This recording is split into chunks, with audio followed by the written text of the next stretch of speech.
Hi, I'm Massi Hannula Thorhauge. I'm a Finnish LARP producer and con organizer and LARP organizer who, I probably should be talking into this because this is filmed with the camera. I lived 8 years in Denmark, organized LARPs there, and now I live back in Finland and get paid for producing a LARP. So after like 15 years of wanting to get paid for what I love, now finally, yay, that is not a mistake. I organized this program item first time maybe in 2013, I think, 12, 11, somewhere there, can't remember. You can find them all on YouTube. But this concept is first started by Danish LARPer called Rasmus Høgdal. I lived 8 years in Denmark, can't pronounce his name. And this is a program item about mistakes we made. Why do we have this program item is that making mistakes happens to everyone. It happens to professionals, it happens to veterans, it's not only the new people in the field. It's literally everyone does mistakes. But we don't talk about mistakes. We don't talk about the mistakes we made because it's shameful. It's hurtful. We think that other people will think that, we are incompetent. That's not the case. But when we add laughter to the stories about the mistakes we made, we can laugh the shame away. I mean, we make all kinds of mistakes, but if we laugh together, it doesn't hurt us to tell it, and you guys don't need to reinvent the wheel. So, exclamation point. No, it's not laugh from order. Please do not laugh if you don't feel like it. But I think that I've heard some rumors that there will be, for example, stories about poo in this presentation. So it might be that the little laughter or giggle will come out. At least I laugh a lot, and it's fine. It's great because that will take the shame away. I have shared my mistakes for this past, 5 to 7 years, every year, so I've run out. No, I haven't. I organized 11 hours of program this Ropecon. On top of that, I'll do 20 interviews and transcribe some interviews into text that are published on Tuesday. This is my holiday weekend, so talk about mistakes I made. It's great. And that just tells that even though I talk about making mistakes for every year for some while, I'll keep making mistakes every year. My first guest speaker is Nuppu Soanjärvi. She is a long-time organizer, role player, active, and a geek girl. She is currently the force behind Suomen roolipeliseura, Finnish Role-Playing Association, and tabletop convention Alphacon. Nuppu is an amazing woman, has long history in organizing literally everything. My favorite thing about her is that she has a palm tree that has googly eyes, and she posts pictures of that to Instagram. I give you Nuppu.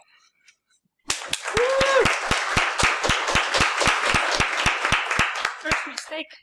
Remember to drop the microphone. And remember, is it on? I thought I put it on. First mistake. It is. Woohoo! Yeah. Yay! Here we go. Alrighty then. Mistakes, so many of them. I was going to tell you the first mistake was going to be about organizing conventions, but I just made the mistake again. So I'll tell you about it now. Tell me when you want your slide. Yeah. So my number one mistake that I always make is that I count too much on myself, because I've been doing LARPs, RPGs, tiedotus. Well, I've been writing stuff about all this into PR. PR, yes. PR is something that not many people do, but we really, really should be doing. And making conventions and all sorts of things a tiny bit. So I think that I know a little bit about everything. So whenever there's a thing in Suomen roolipeliseura that needs to be doing, I know that, yeah, I'll probably be able to do that. So I find a person and I tell them to, okay, this is your job. And in case you get any problems, and here is the mistake, contact me. And I do this with everyone in Suomen roolipeliseura, which is even though it's just a year old, it's grown a bit big. So there's a lot of people who have a problem and then they contact me during Ropecon when I have agreed to come, for example, into this thing here, which is cool. And yeah, in that case, I end up running because I had told to people that, okay, we have this stand down there, a table where you can come and ask about Suomen roolipeliseura, ask about all of the different projects that we make and stuff like that. And of course, you have to have papers printed out about all of the projects and flyers and stuff like that. And I had a person who should be doing that. And I told them that if you can't do it, contact me. And this morning, he slept in. So I had to go and run through the whole place, find a printer, which is in Finland. Apparently, we've got every other technology in this world, but not functioning printers. So I was running around a lot, and then I didn't, we don't have the papers there. So if you want to go there and ask about Suomen roolipeliseura, you'll just get words, normal words, spoken words about our projects. And there's a few papers that you are not allowed to take, because those are the only papers in the world now. But yeah, so my mistake number one is to count on myself. Never do that. Don't trust yourself. And now here's the solution. Always assume that you're going to die immediately after you stop. Like, for example, I should now tell you that I have actually written down everything here. So in case I drop dead, someone can just pick it up and continue. This is what I keep trying to say. I do this. This is the law of my life. This is how I function. And this is how things get done. So keep notes about everything, about the obvious things, especially the obvious things. For example, if in Marathon, which is a convention in Oulu, where it's tabletop gaming throughout the weekend. For example, if it's obvious to you that there is a magic button that needs to be pressed every 4 hours so that we actually get oxygen into the room, it's obvious to me and everyone else who's ever organized that convention, because it's always the same room. It's a youth house, and it's not meant for that many nerds. It's obvious to us, but yeah, if you, for example, graduate and leave Oulu and move somewhere else, you might think that it's obvious to everyone that you need to go and press the button. But apparently, after I left, there was one convention where it was not very nice smelling. And I actually didn't even get to attend that place myself, so I wasn't there to notice the air. And so don't ever count on yourself. Don't think that you're going to be able to do it.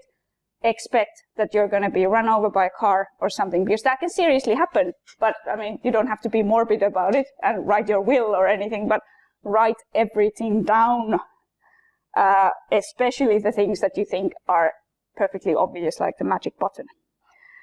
Also, don't hide anything from everyone. You always have to hide something from some people in your plans, but never hide something from everyone. So for example, you've got a team of people or organizing a role-playing game, a tabletop one, and you've got like 3 people in that, and you've got your notes for your game, and they've got notes for their table who are running 3 tables at the same time, and the players were actually in the same world. if you got that, and it's very well planned, you know what you're going to do when your players meet and all that stuff. But if you don't know what's going to happen before that, and one of you gets sick, are you just going to not run that game? Or are you going to cycle 20 kilometers in the rain to go and get the papers from your friend's home? And yeah, that's what my friends did to me in one marathon when I didn't, I just couldn't go and run my game, and I had hidden my notes from them because I thought that it would be a cool surprise, that they wouldn't know, that it would a bit of spoilers for the other game masters. I mean, it makes their life more interesting if some of the information that comes from my table players to them when we meet would be new also to the game master. Wouldn't it be really nice? Yes, unless if they have to find someone who can run my table as well, so that we can actually make this bloody awesome game. Yeah, never hide everything. Don't hide stuff. Trust other people. Don't trust only yourself. And also, yeah, this goes without saying. Make sure that there's always 2 people or more who can do your job. This goes with the same thing, that always at least share with 2 people, because if you only share with 1 people and both of you die, then what happens? It doesn't get done. And yeah, write notes that say, open this when I'm gone. and I meant plural, notes, many notes, do this. I've just written the first notes that say, open this when I'm gone for work. And my coworkers were a bit like, is there something you're not telling us? And there isn't. I'm perfectly healthy as far as I know, but the thing is that East Finland isn't gonna get their game education if I die. If there isn't a note that says how to do it. No pressure. Somewhere, no pressure. But yeah, there is. If I die, just walk into my office and check through all the files there, and there is one yellow file that says open this when I'm gone. Then you take it, you open it, and ta-da, you can continue my work. This actually is something that isn't only for people for after you're dead. This is also for you, because I'm going to go after this and run a role-playing game that I planned, I think 4 months ago, and I didn't touch it after that. So unless if my notes are perfectly made for another person who can continue this work after me, I wouldn't probably be able to run the game. But I hope that I've lived up to this now, so that when I go and open the notes, I haven't yet, so welcome to my game. But yeah, I sort of I remember that there was something about wizards there, so I'll just go with that. I hope the notes are okay. But yeah, that's my first mistake, and that's something that I've kind of conquered. I'm pretty sure that I'm quite okay with this. I'm maybe not gonna do that many times again. Probably will, but less than this next one.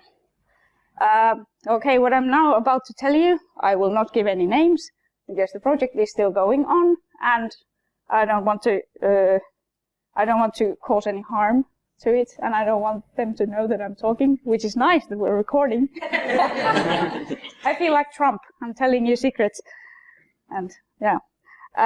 So yeah, I'm really good at tunnel visioning to get projects through, and I'm pretty sure that there's a lot of people sitting there who are also very, very into the project, whatever it is, a convention, a new game, anything that you're doing right now.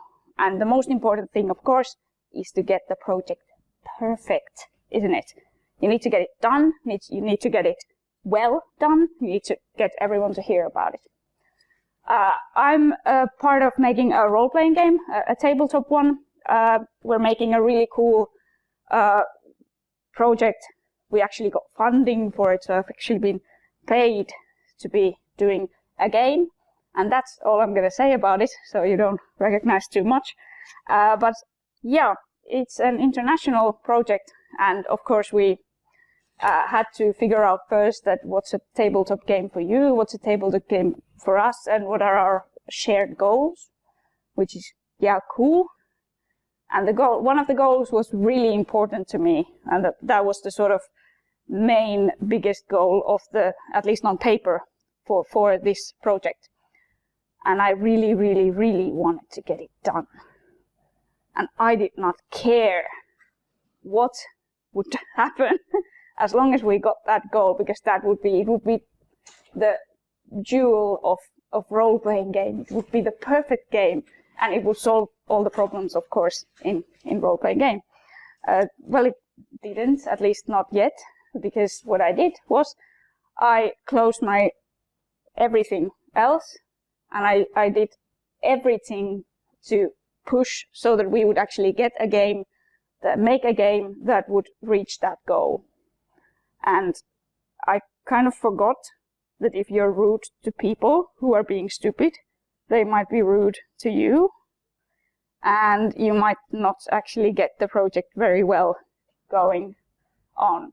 And this is something that I've done several times. I've been rude to people. I've been really short. I've been telling them that, okay, well, not quite shut up and listen, but in essence, that now we don't have time for this. We have to do this. This is the most important thing. We go for the main goal, and that's all that matters. Well, it isn't really. Care about the people, not the project, because that's how you actually get the project done. So if you care about the project, don't care about it. Care about the people doing it, because that's the only thing that's actually keeping the project going, the people. Unless if it's only you, but even in that case, care about yourself. Because if you burn out, there's no project.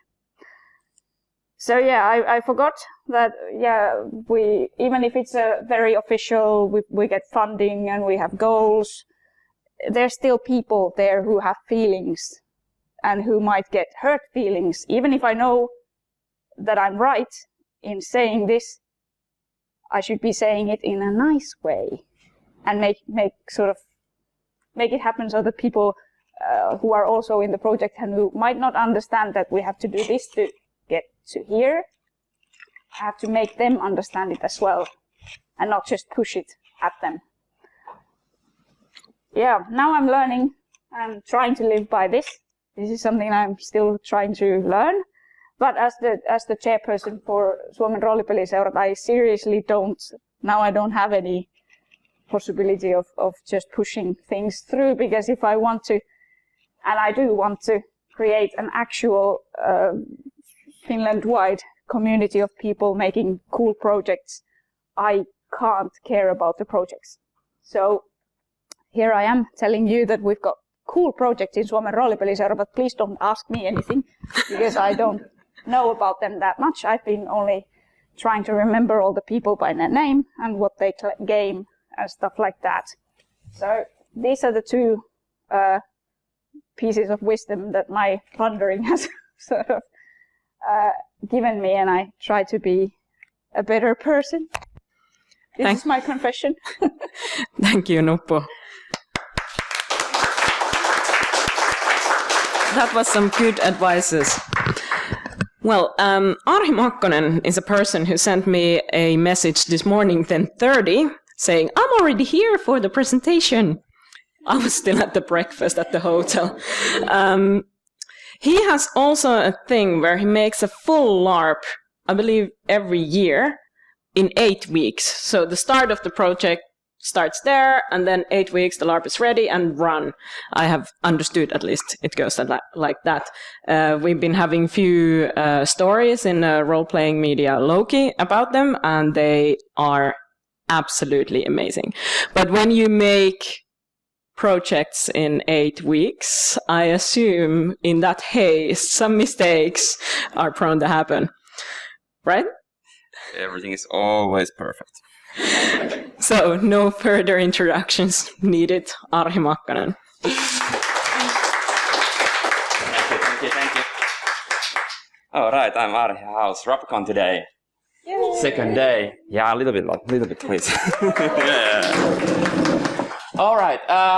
8 weeks are great projects. I'm making LARPs. No, not this. We had this last 8 week last November. It's called Ikuinen. Ikuinen is eternal in English, and it was LARP about some anarchists and revolution people are trying to make their own hiding place and trying to make their own town, and then there are a lot of drama and everything. And I got a little bit story about that event, and that's about LARP logistics. Logistics? Yeah. Okay.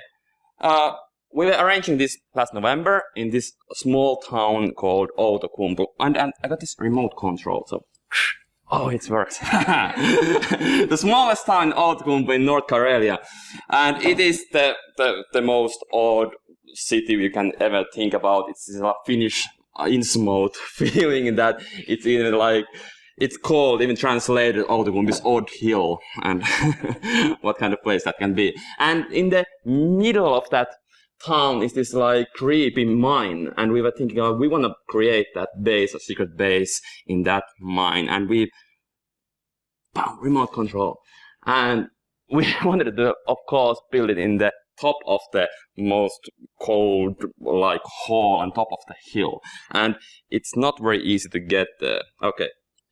The area is great, and we really wanted to like build the wall base there with the full of tents and like tables and everything what you can think about there, but it's totally empty and it's cold and it was November and it's a bit hard to like think about all the things that we need there, but of course like 8 weeks is enough to build these kind of things. All right. So it was snow already in November, a little bit snow, but I wasn't very concerned about that. Like I once tried the drive full top of the hill, where there was also snow then, and it was easy. No problem with that. But my dad's friend is living also in Outokumpu, and he said it might be a bit hard to get there. It's a lot of snow and everything. I can lend my this better car for that. It's like a four-wheel drive. Yeah, four-wheel drive, and just buy with a whiskey bottle, and I can lend it for you, and then you can get all the stuff top of hill. And I was like, oh, that sounds great. But nah, it's fine. I tried once with a normal car, and it's easy. That was a mistake, of course. But then there was a bit more snow and more like a snowstorm and a lot of this wet snow, which was then in the morning frozen, but then when you walk in it, it was almost up to there, and then very wet, and then you're getting very cold very fast, and it was so hard to even walk on the snow. And of course, our cars were jammed on the hill, and we didn't get to the hill at all. And it's pretty high. It's hard to see there, but it's kind of, you can think about it like an 8th floor, up towards. All right, we didn't have that much stuff. We had one truck full of massive lights and audio, and of course props. But because it was pretty only the cold, empty hall, we needed this heater, which was a 10,000 euros, which we landed, and it was probably 300 kilos or something, and it was huge. Then we had some stages and all kinds of stuff that we want to build there, so we needed to carry them there. Then we had a lot of materials. We wanted to build the tables and the tents and everything. And then we had this huge fantasy monster, which is 2 meters wide and over the 2 meters high monster, what we need to build there, and all those mushrooms and everything to get there. And then we had this motherfucker because they don't have any water or anything there, so we needed to bring our own toilet. And if you don't know, in Finnish, these toilets are called bajamajas, and I think it's a funny word, bajamaja. Okay, we have some options. We could go this labyrinth stairs up to 8 floors inside and got like the monster didn't fit on the doors, so it wouldn't fit there, and the stage were fucking like huge and they wouldn't like fit on any stairs, so that wasn't like any case possible. And then there was another stairs, but they were outside and there was so much snow and ice, so there was like impossible. I said like, we are not using those, somebody will die if we use those, so we are not using those. The only road was just up to hill. You don't see it very clearly, but it was where the cars go, and it goes a long way around the whole building. So we needed to carry everything like by hand with the 6 people, and I don't know, it was great. we were singing together and like always thinking like nobody said, well, this was a bad idea. Everyone was super positive, and because if somebody would say that like, this is impossible, we can't do this, that would break everything. So we were just like, let's just try to carry everything. I don't know, but there's like, somehow it's something romantic about like carrying Bajamaya in snowstorm. And you have like these 2 hours before the LARP starts and you need to create and like, build everything up there. I don't know, it was great. Okay, the LARP itself went pretty good. And we managed to do everything there, and then we packed up everything in a Sunday.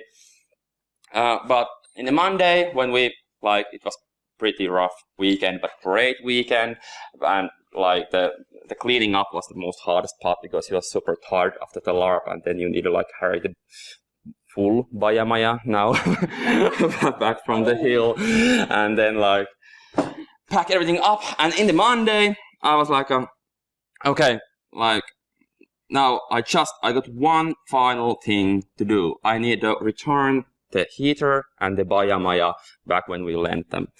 And I was like packing that up on the trailer, and I was just leave my home with the trailer and like went at this last thing what I need to do. And then all of a sudden this father crashed on our trailer with his two daughters and break the fucking truck, and the full Bajamaya exploded all around. So how your Monday started? Bringing my daughters to the daycare. Like, there's one Bajamaya in the city, and I crashed to that. Okay. I learned something. Next time, easier location. Nah.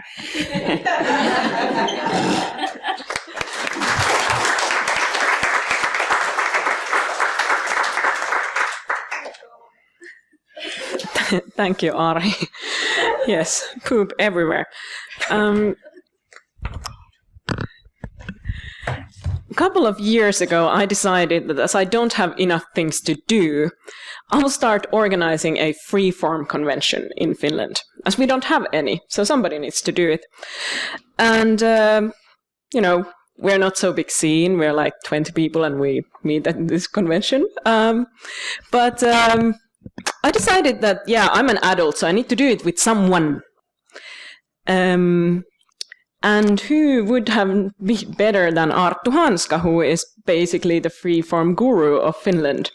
His freeform game Naked Truth with Joonas Katko it is about naked men in a Finnish sauna. It got to festival, Nordic Freeform Festival, which is basically the Oscars of Nordic Freeform. And it's the first Finnish game that has been ever accepted. From the 60 games they get yearly, only 30 is accepted. So, Arttu is amazing.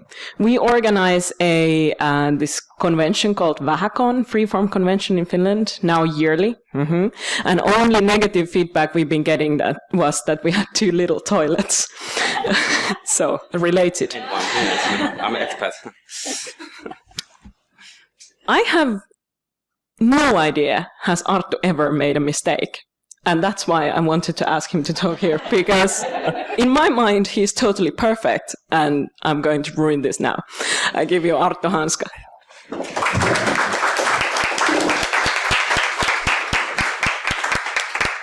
Thank you, Massi. Hello, I'm Arttu, and I start this show by using these. These are my boots from a LARP, Juhannusdanssit, Midsummer Dances. So it's always a good idea to bring these high heel shoes to a game that's about pair dancing. I'm trying to relive that experience now here. But that's not my main point today. Can you switch? My main point is, please check it once more after you have done something. I have 3 stories amping up from the small to the bigger ones. And the first one is I was organizing a LARP in 2000 something. It was called the Auction Game. It was about an auction. And we had like really good design for the game, good schedule, great budget. Everything was planned, going great. We had arranged a carpooling meetup. We go there and then go to the game site, all the players together. We had like summer cottage rented out, stuff like that. We get to the carpooling site.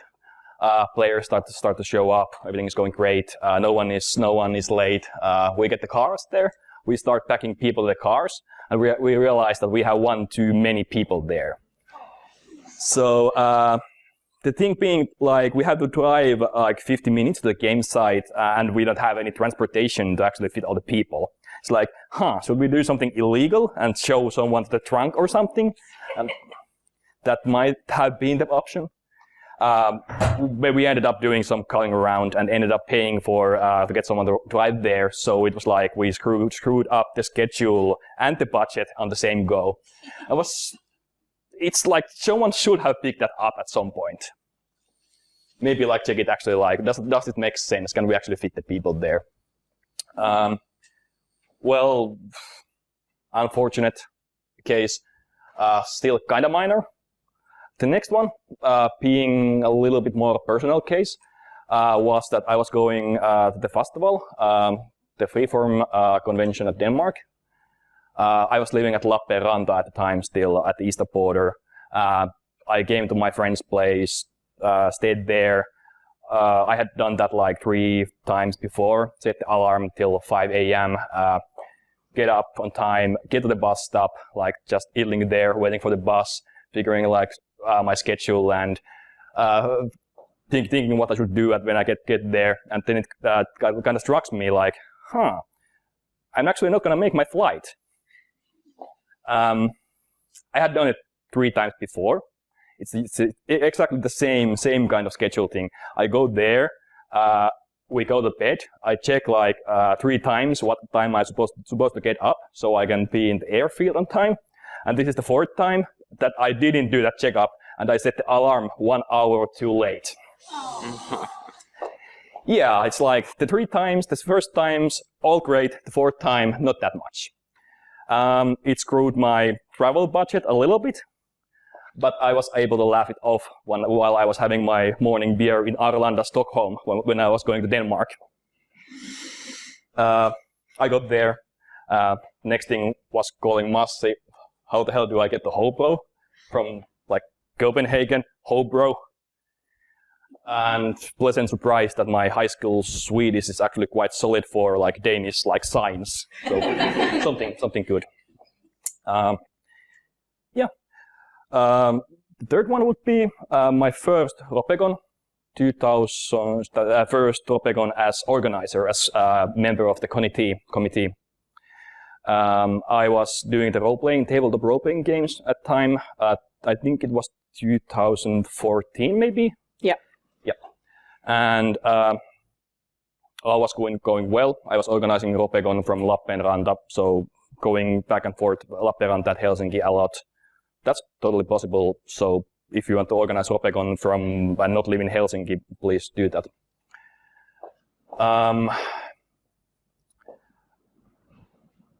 One of my tasks as a game organizer, as the main RPG guy, was to create like sign-up papers.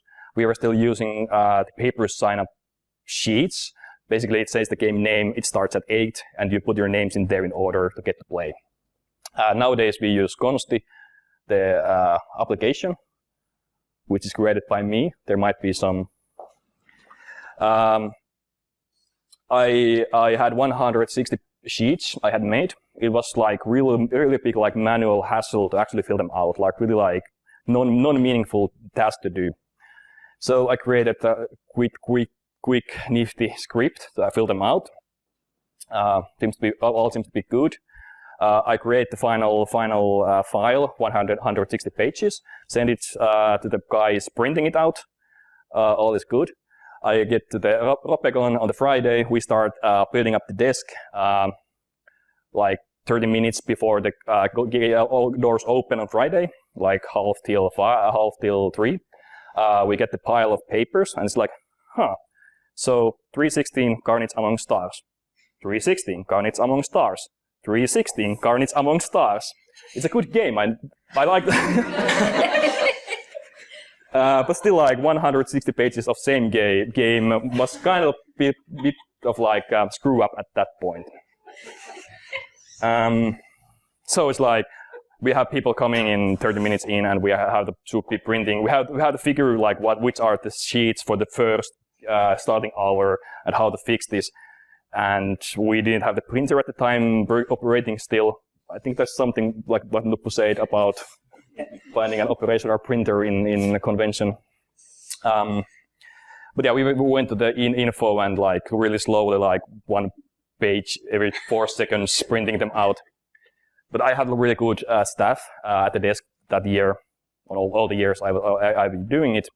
And we were able to actually like solve it out by them taking charge of the situation and doing stuff. So I would have been so much more screwed if the people at the desk wouldn't have been so self-operating at that point. So I'm really thankful for those guys. And the interesting thing is that one of those people actually got like the Ropecon's trophy for the most exceptional volunteer thing, that they have done something great. So they actually get the trophy for my screw up. So I guess there is like lesson in there as well. Like your screw ups can open some possibilities for other people. So look for silver linings. Can I have them? So I would actually say that the case of the last one, it's actually please actually check it even once. So you will save a lot of hassle. Don't assume that it's okay. I've done this before. It works like the last time. I don't have to check this. Please check it even once. Thank you.